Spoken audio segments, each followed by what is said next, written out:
কোনো কিছুই যেন আর থামাতে পারছে না ইরানকে। নজিরবিহীন নিষেধাজ্ঞার মাঝেও দেশটি দিন দিন তাদের সামরিক শক্তিকে এমনভাবে বৃদ্ধি করছে যেন তারা প্রস্তুত হচ্ছে যে কোনো যুদ্ধের জন্য। আর এতে সবচেয়ে বেশি ঘুম হারাম হয়ে গেছে ইসরায়েল ও আমেরিকার। অনেকে বলছেন ইরান যেন এখন ইসরায়েলের জন্য এক ভয়ঙ্কর জন্তু। সম্প্রতি ইরান আবারও হুমকি দিয়ে বলেছে তারা ইসরায়েলকে মাটির সঙ্গে মিশিয়ে দেবে। প্রশ্ন উঠছে, কিভাবে ইরান এতটা শক্তিশালী হয়ে উঠল? কি সেই অস্ত্র যেগুলোর কারণে ইসরায়েল এখন আতঙ্কে? ইরান ও ইসরায়েলের বৈরিতা অনেক পুরনো। একে অপরকে শত্রু ভাবা এবং মাঝে মাঝেই হুমকি ধামকি দিয়ে পরিস্থিতিকে উত্তপ্ত করে তোলা যেন রুটিনের অংশ। এর মধ্যেই গুঞ্জন উঠেছে ইসরায়েল নাকি ইরানের পারমাণবিক কর্মসূচির বিরুদ্ধে এবছরের মাঝামাঝির আগাম হামলার পরিকল্পনা করছে। ভারতের এনডিটিভির প্রতিবেদন অনুযায়ী ইসলামিক রেভলিউশনারি গার্ডস কর্পসের মেজর জেনারেল ইব্রাহিম জব্বারি হুঁশিয়ারি দিয়ে বলেছেন, অপারেশন 2 এর মাধ্যমে ইসরায়েলকে ধ্বংস করা হবে। তিনি বলেছেন, তেল আবিব এবং হাইফা শহরকে পুরোপুরি ধ্বংস করে দেওয়ার পরিকল্পনা তাদের রয়েছে।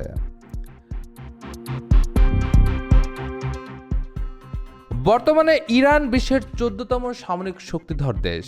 তারা অত্যাধুনিক ড্রোন ও ব্যালিস্টিক মিসাইল তৈরিতে দক্ষতা অর্জন করেছে।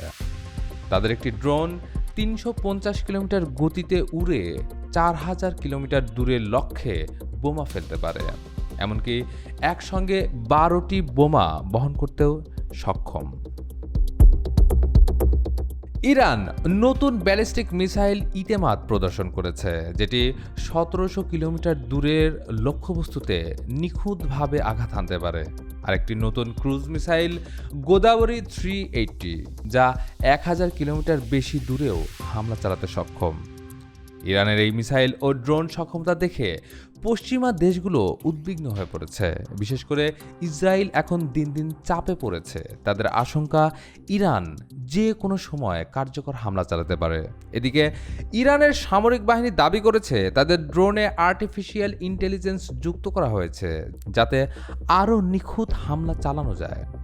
এর মাধ্যমে তারা ইউরোপের বিভিন্ন গুরুত্বপূর্ণ অঞ্চলকেও টার্গেট করতে সক্ষম বলে জানানো হয়েছে।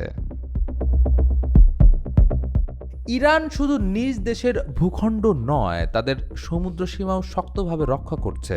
আধুনিক সাবমেরিন, যুদ্ধজাহাজ এবং ড্রোন সহ বিভিন্ন সামরিক প্রযুক্তি দিয়ে নিজেদের অবস্থান মজবুত করছে তারা। সবচেয়ে আলোচিত বিষয় হলো ইরান 60% পর্যন্ত সমৃদ্ধ ইউরেনিয়াম সংগ্রহ করে ফেলেছে। পারমাণবিক বোমা বানাতে 90% শুদ্ধ ইউরেনিয়াম লাগে। আন্তর্জাতিক বিশেষজ্ঞরা বলছেন এই হার অব্যাহত থাকলে ইরান 6টি পারমাণবিক বোমা তৈরি করতে সক্ষম হবে। তাদের কাছে ইতোমধ্যেই 250 কেজি ইউরেনিয়াম মজুদ রয়েছে।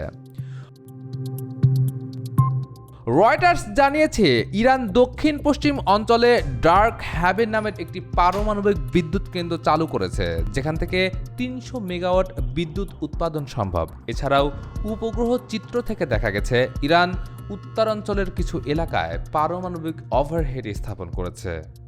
বিশ্লেষকরা বলেছেন, ইরান যদি সত্যিই পারমাণবিক বোমা তৈরি করতে সক্ষম হয়, তাহলে শুধু মধ্যপ্রাচ্য নয়, পুরো বিশ্ব রাজনীতিতে বড় ধরনের পরিবর্তন আসতে পারে। এমনকি ইসরায়েলের প্রধানমন্ত্রী নেতানিয়াহুর ক্ষমতা থেকেও সরে যাওয়ার সম্ভাবনা দেখা দিচ্ছে। সার্বিকভাবে ইরানের এই অগ্রগতি এখন শুধু ইসরায়েলের নয়, বরং পশ্চিমা বিশ্ব, ইউরোপ এবং আমেরিকার জন্য এক বড় দুশ্চিন্তার কারণ হয়ে দাঁড়িয়েছে। আপনার কি মনে হয়, ইরান কি পারমাণবিক বোমা তৈরি করবে? আর যদি করে, তাহলে তার প্রভাব কেমন হতে পারে মধ্যপ্রাচ্য ও বিশ্বের জন্য? কমেন্টে জানিয়ে দিন আপনার মূল্যবান মতামত। এমন আরও গুরুত্বপূর্ণ আন্তর্জাতিক খবর পেতে চোখ রাখুন ডেইলি মিন্টে।